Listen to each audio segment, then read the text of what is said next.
Have you faced some big challenges in your life? You are not alone.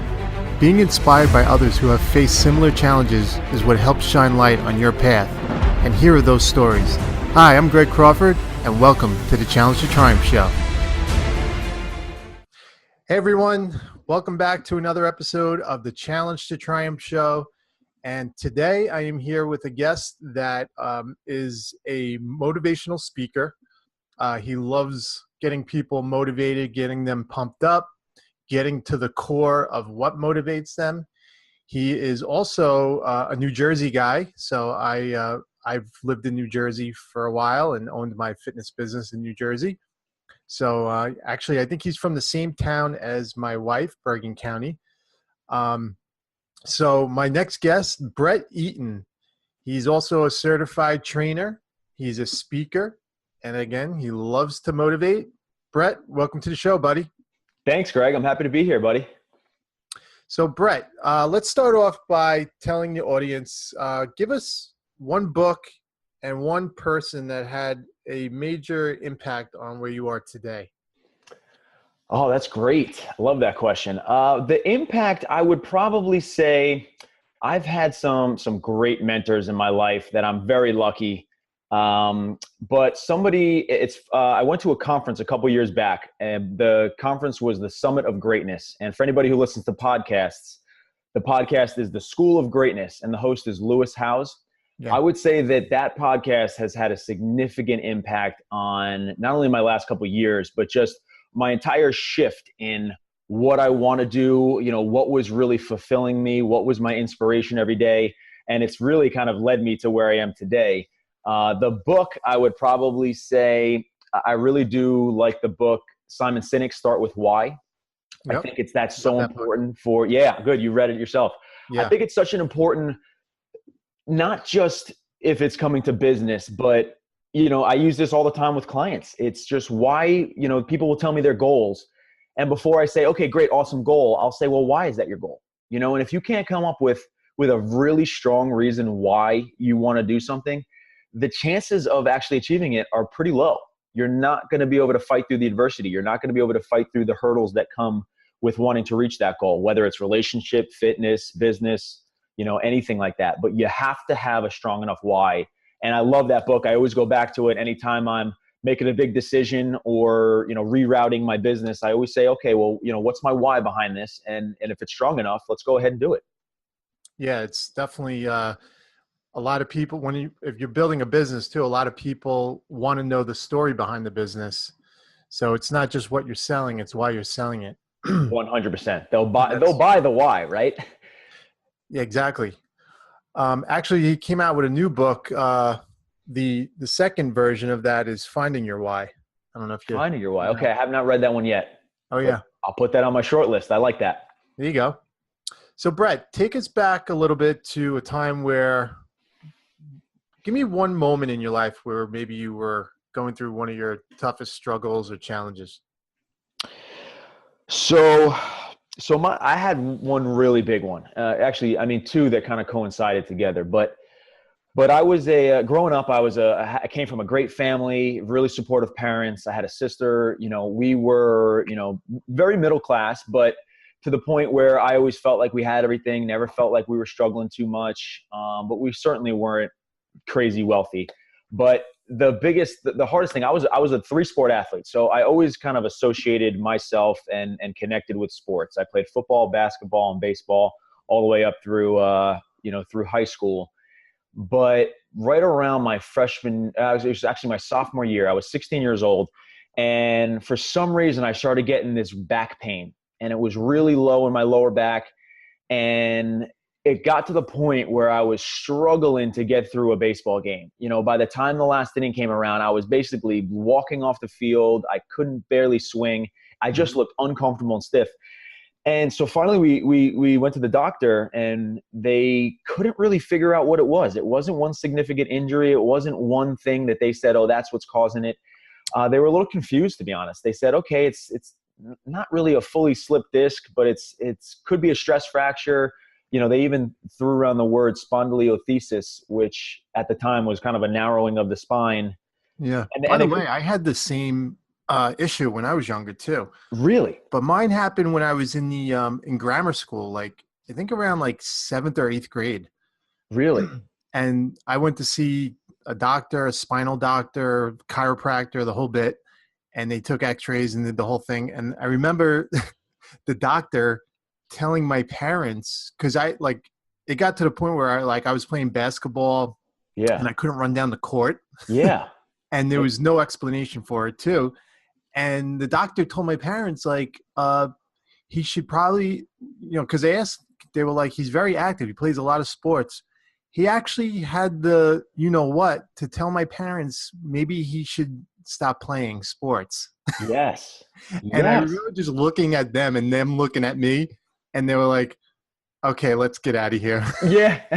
That's not happening. It's so funny that you say that because the same thing. It was weird to be in a doctor's office and not really get an answer, and you may Yeah. have dealt with the same thing, but we did the same thing. We went to a doctor and one doctor immediately was like, okay, well, we should probably fuse his lumbar together. And we Oh my looked at each God. other like, what? And my mom at the time was like, okay, well, we're going to definitely get a second opinion, because if we do that, now he's definitely not playing sports. And Holy now he's going to cow. have a rod in his body and he's not even fully grown yet. Well, that's the thing, not fully grown yet. So we kind of chalked it up as, because it did eventually subside. So we chalked it up as growing pains. Yeah. Yeah. They seem to, and probably they said the same thing to you, but they seem to think that maybe this is something I could grow out of. Hopefully, that it could be just because I grew a couple inches. Yeah. But the pain was just so severe that they didn't really know what to do besides send me to therapy and physical therapy and to try to wait. Yeah. So what Uh, happened next? so at that point, I was a sophomore and we were in basketball season, and they had basically said, okay, we're going to try physical therapy for a couple weeks, see how it feels. So I went to physical therapy, and, during therapy, things would feel great. And I would walk out of there. And I also tried going to a chiropractor at the same time. So I was doing physical therapy and chiropractic work. And I remember, even when it was really severe, I'd go to the chiropractor and they would adjust me and I'd walk out feeling great. But hours later, a day later, 2 days later, I would feel the same pain coming back, and nothing seemed to fix it, to the point where they shut me down for a month and said, all right, you're just doing therapy, no weight room, no running. And when I got back, it was a scrimmage, and I went out there, and within 5 or 6 minutes, it did the same thing. And I basically walked off the court with tears in my eyes, knowing that, something is really bad here and that I wasn't going to be able to just tough this season out. Yeah, that's pretty frustrating. So frustrating, especially for a kid like myself who my complete identity was wrapped into sports. I was the athlete. I was Yep, I that was me I too. never was not practicing. It was every day was a practice, and I loved it. And I played. I wasn't super great in one thing, but I was pretty good at all the sports. So I really tried to. I didn't know what to do at that time. So, go ahead. So what happens? All right. So what happens because I went through something similar, but then in college, I tore my ACL, and, I stopped playing football because of that. And I went through a period where I literally lost my identity, because I spent my whole life in sports and football, and I was so structured with that when I didn't have that structure, you kind of lose that identity. So what happens for you, when you lose your identity of sports and the athlete?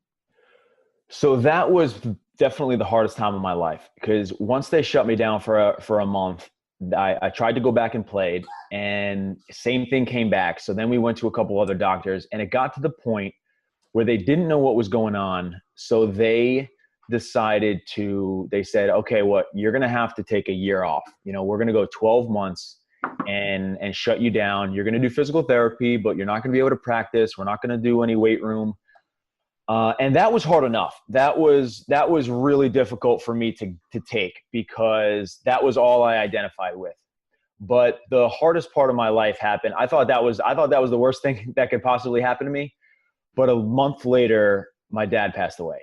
Mm. and it happened suddenly. It was a heart attack, and we were all sitting at dinner together having a great time, and then I go off to my friend's house, and 2 hours later I get a phone call that my best friend's mom's picking me up, and something happened to my dad, and we're rushing to the hospital.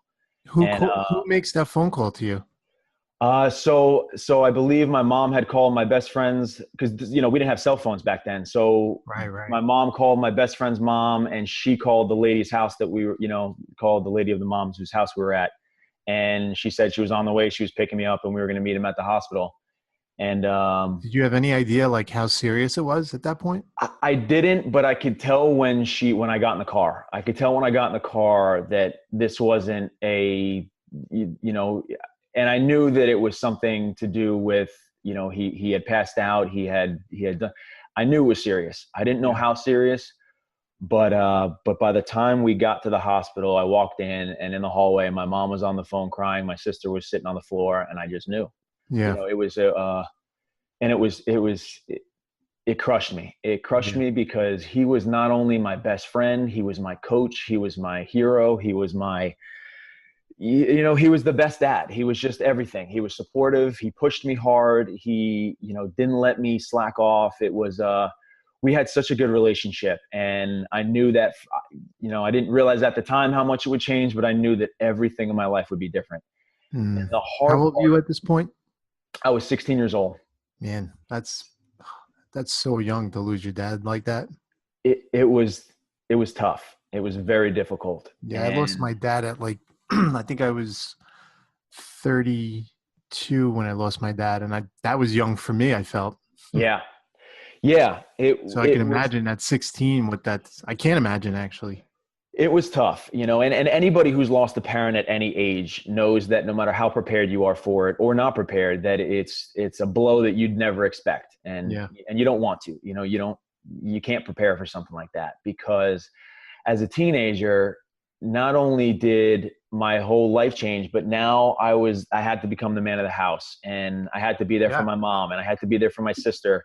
And there were so many things I didn't know. I mean, I'd be outside shoveling and just get so frustrated because like I knew that if I wasn't strong enough to get the ice up off the driveway, that I would just break down being like, I know dad would have been here helping, and it was just so difficult to get through those little moments.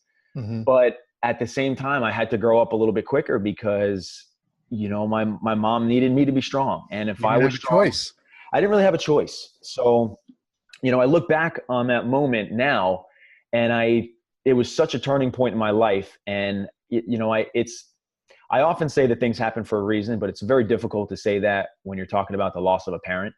Mm-hmm.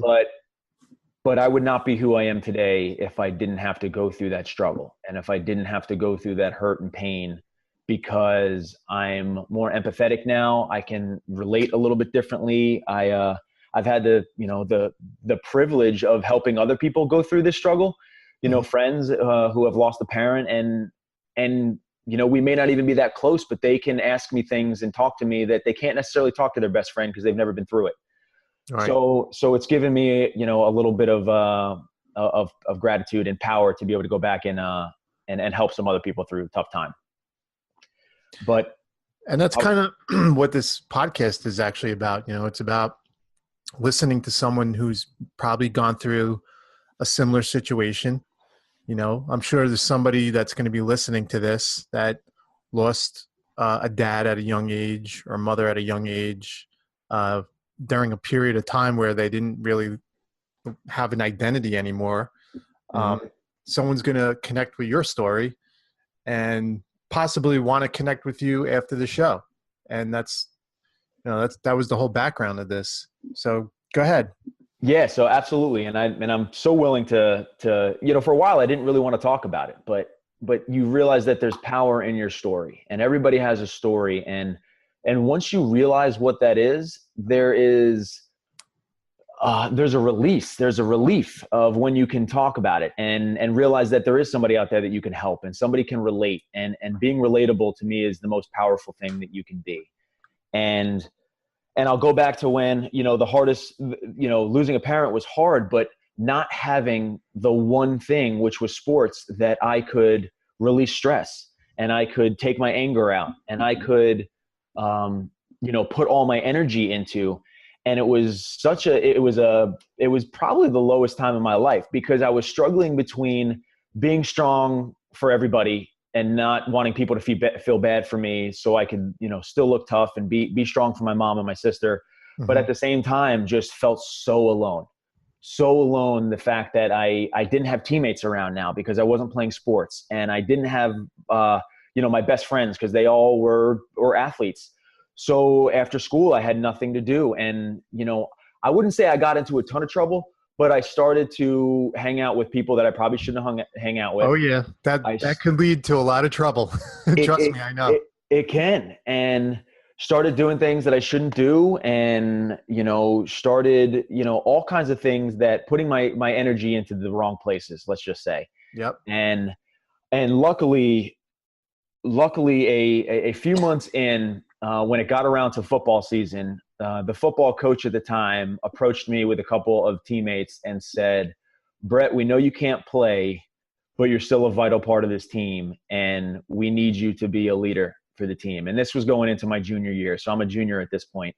And that really was a turning point for me, as far as, so now I would finish school, I'd rush to physical therapy, and my mom would drop me off at practice, and I would do whatever I could. I would, help the receivers, or I would, just fetch the balls, or do something to just still feel like I was part of the team. And it wasn't the same, but I will say that having that association back with being a football player, even though I wasn't on the team, dramatically changed my energy, it changed the way I felt about myself, and it really started to lift me up in a positive way.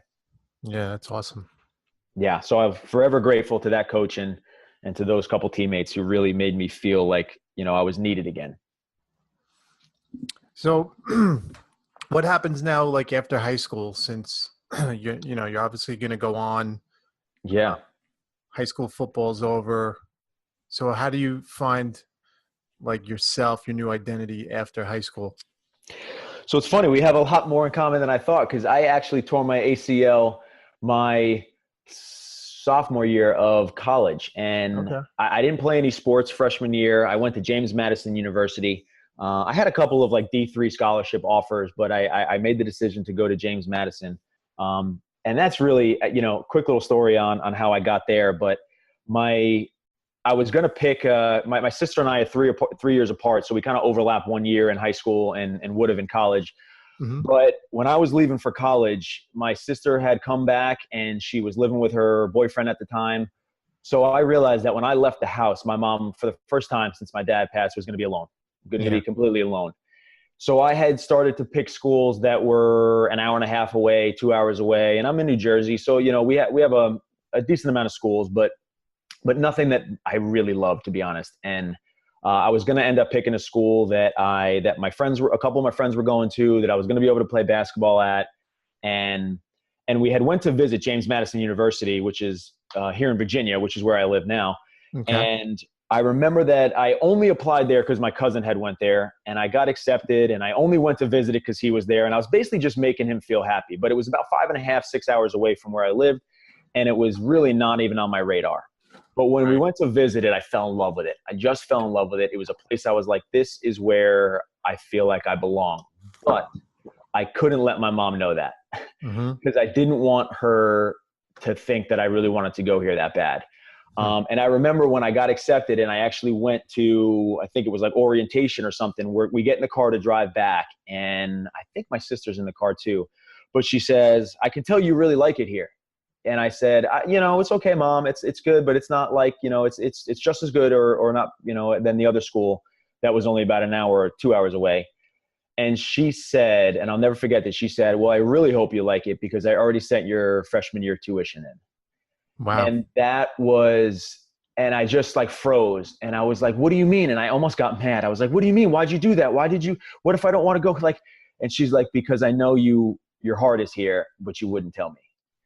And that is, I always tell that story about how I got there, because it just showed that my mom She's the strongest lady I've ever met. And she did that for me. She did that because she wanted to prove that, Brett, I'm okay.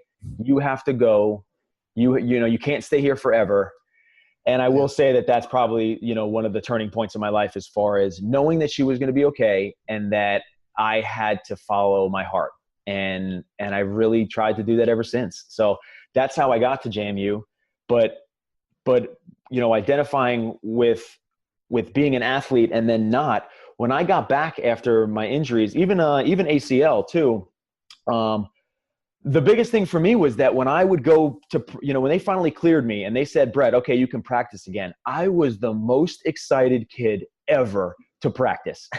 And they said, okay, we're going to run sprints. And I was so excited to run sprints. And they said, we're going to the weight room. And I said, I am so thrilled to be able to lift weights. And nobody else could understand it. They were like, why are you so excited to run? Or why are you so excited to practice? And I was just like, you guys don't get it. You didn't have it taken away from you. If you had it taken away from you, you would have a different appreciation for it. So that was the turning point in my life where I really started to appreciate not just the sport itself, but the training element and the changing your body and what it does for your mental state of mind and the stress that you can relieve by exercising and the confidence that you get back when you feel good about yourself and you feel healthy. So that's when all that really changed for me going into college, as far as why physical fitness and health was so attractive to me, because I started to realize it has a huge impact on not only how you feel, but how you think, how positive you are, and also, just your everyday life. Yeah, exactly. I love the story about your mom though, man. Like that's pretty powerful. It's like It you're is. trying to protect her feelings. Yeah. Meanwhile, she's like, telling you like it's okay. It's okay. Exactly. That's what it was, it just was, it was her saying, I'm going to be okay. You have to go, kind of a thing. And it was, yeah, very, very powerful. So yeah, like I mean, just like you, after I stopped playing football, you still have like that love of the preparation part, which is the strength and the conditioning part, um, the teamwork part. So it's a great transition to carry over into helping everyday people, with their own physical needs, mental needs. Um, Absolutely. so there's really a lot to learn. I always tell my wife, playing football, it's like you learn a lot of like life lessons, playing football, that carry Absolutely. over into your life. So it's a great background to have when you're working with people, training people, getting them healthy, motivating them. So tell us like the next step, like what's the next transition for you after college, and how do you come about becoming this motivational speaker and coach? Yeah. So I went into college. I was the kid who went into college and I had no idea what I wanted to do. I tried every class. I think I did all my gen eds to get them out of the way. And I think I literally went to my advisor and she sat me down and she was like, well, Brett, you either need to choose a major or we're going to have to ask you to leave. So I was like, all right, well, what do I like to do? I like to be around people. I like sports. So how can I stay kind of related to sports? And I had been through so much physical therapy at this point with my back and my knee that I was like, maybe physical therapy is something that I could do. I think I could do that. I want to help people get back to playing sports and doing all that. So I picked physical therapy as my major, and I did a couple internships with physical therapy, and then I also did a couple internships with the strength and conditioning department at school. Yeah. And I found that they were very different. And you very Yeah, different. One was exciting and one wasn't. very, very exactly. You couldn't have said that even better. And no offense to physical therapists. I think they're amazing and they're so Yeah, no, important. exactly. But for my personality, physical therapy was a little slower, and it was a quiet environment. And for every one of me that came in who was dying to get back to playing sports with their ACL, there was a lot of other people who didn't want to be there and didn't really want to get better and were dealing with injuries, maybe just from, an unhealthy lifestyle. and it was a little bit hard to motivate them. And in strength and conditioning, I was clapping my hands, I was giving high fives, I was shouting, the music was turned up. I was like, wait a minute, this is a life that I could live. I think I'm pretty good at this stuff. So I really liked that. So I actually shifted my major from pre-physical therapy to exercise science. So I graduated with a bachelor's in exercise science. And from that point on, I just bounced around from different gyms. I basically have had every position you could think of in a gym, from fitness manager to general manager to personal trainer to, doing operations. So everything there. And I just realized that I loved helping people. I loved helping people along their fitness journey and wanting to get them healthier and wanting to share the inspiration that I've had. But the shift in the last couple of years, I've shifted a little bit more to motivational speaking, only because I realized, I woke up one day and I tried to think about what were the transformation, the clients that I've had that have had the biggest transformation, whether it be weight loss or who have gotten super healthy or have trained for a race or trained for a marathon. I was like, what was it about them? What did I help them do that really made them have this breakthrough? And as much as I wanted to say, oh, it's because I gave them the best workouts and it was all about push-ups and sit-ups, it really wasn't. It was all about they had a shift. They had a shift in their mindset. Yep. They had a shift in their daily habits. They had a shift in the way they thought about fitness, thought about health. And now it was a part of their life. It wasn't just something that they had to do after work or because everybody else was doing it or because their doctor told them they had to. It was part of their lifestyle. And then they had significant breakthroughs. So the motivational speaking, I started off just doing small nutritional seminars at the gym, doing question and answer nights. And I realized I actually loved it. I thought I hated public speaking, but I actually found that I really loved it. And I loved talking to a group of people and having them come up to me after and be like, man, thank you so much. That was such great information. Or, man, I never thought of it that way. I really appreciate you taking the time to help us. And I just fell in love with it. And I said, okay, how can I reach more people? I love personal training. I love the one-on-one connection, but I need to reach a bigger audience. I need to help more people. So that's kind of where that shift happened. And over the last 2 years, I've put all my effort into building a motivational brand that is not just health and fitness, but I try to tap into some mindset. I really try to tap into daily habits. So through my website and through, some of my social media, I really try to just give people kind of a realistic look at what they can do and what I do and the things I struggle with. And, that not every day is a perfect day, and not every day do you want to go work out, but there's strength and power in sucking it up on those days and sticking to your commitments that you've made to yourself. Excuse me. So Brett, since you're like the motivation guy, do you have like a 3-step process to staying motivated, a system? Like what's your philosophy? So I would say my first one, and it's had the biggest impact on me, is you need to own your morning. And what I mean by that is when I started to dominate my snooze button, I started to dominate my whole morning and the rest of my day. And what I mean by that is I was somebody that hates mornings. Now I work out first thing in the morning every day. I try to be up before 6 a.m. and I try to hit the gym. And I know that there are people up earlier than me, but to me, that's a lot earlier than I used to wake up. Mm-hmm. And for me, when I started to, and I saw that the people I followed, the people I respected, the people that I was studying because I wanted to either be like them or they had great success. And I was like, okay, what are they doing that I'm not doing? A lot of them work out in the morning, and a lot of them start their day by taking care of themselves. And I used to think that was a selfish thing. I was like, well, let me just make sure all my clients get taken care of, and let me schedule people where they need and do all these things. And then I'll fit myself in where I can. Once I made the change where I started taking care of me and then taking care of everybody else, as selfish as that sounds, I started being a way better giver. As far as my energy was better with everybody, I was so much more helpful to people. It just, everything shifted. So for me, I would say the number one thing would be to own your morning. And if you could start to dominate your snooze button, you will really start to own the rest of your day. And what I mean by that is when you hit snooze, and then you hit snooze and you snooze, you wake up stressed, you wake up rushed, and as easy as it is to hit snooze in the morning, you're probably hitting the snooze button on other areas of your life as well. So if you're hitting the snooze button in the morning for 5 or 10 or 20 minutes extra sleep, you're probably hitting the snooze button on fixing a relationship that you have. You're probably hitting the snooze button on starting that side project that you really want to do. Or you hate your job and maybe you're hitting the snooze button on looking for another one or trying to figure out what your next step's going to be. So for me, that coincided with a lot of positive changes in my life. So your morning ritual kind of sets the tone for the day. Absolutely. I have a saying that you can't dominate your day unless you dominate your morning. Yeah, no, I live that myself. Absolutely.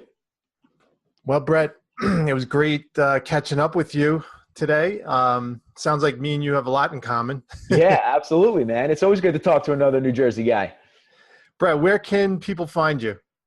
So people can find me. My website is motivatedbybrett.com. And of course it is. Yeah, my Instagram and my Facebook are the same, Motivated by Brett. So that's where I tend to do most of my, not only do I do, motivational posts and stuff, but I do have accountability coaching that I do as well. So I am, I'm for anybody who's interested in saying, I just need to be held accountable to some things, or I'm looking to make some changes in my life. That's what this coaching is for. Not only do I do one-on-one, but I do a lot of group, because I think there's power in groups and having a little community. So if anybody is interested, that's where they can reach me. That's where I hang out the most, probably Instagram and Facebook. So I'd be happy to connect with anybody who is interested. Awesome. All right, Brett. Well, let's definitely stay in touch. And again, I appreciate you coming on the show. Thank you, Greg. I really appreciate sharing my message, and I love what you're doing. I think this podcast is amazing. I think people can really learn from other people. And again, your challenges really can be your biggest powers. Your superpower may actually be that you got through the hardest thing in your life. So I love what you're doing. Exactly. So I really appreciate you having me on. You got it, man. All right, everybody. Thanks for joining us. Hey, if you love the show, make sure to keep following us on iTunes. It's the Challenge to Triumph show. And also head over to challenge2triumph.com and, follow the journey. Stay a part of the journey. I'll be sending you some really valuable emails and keeping you up to date with who the next guest will be on. So let's stay connected. And if you got a lot of value out of this show, please go over to iTunes and leave a positive review. It would really help boost the show. And thank you so much for listening. Take care.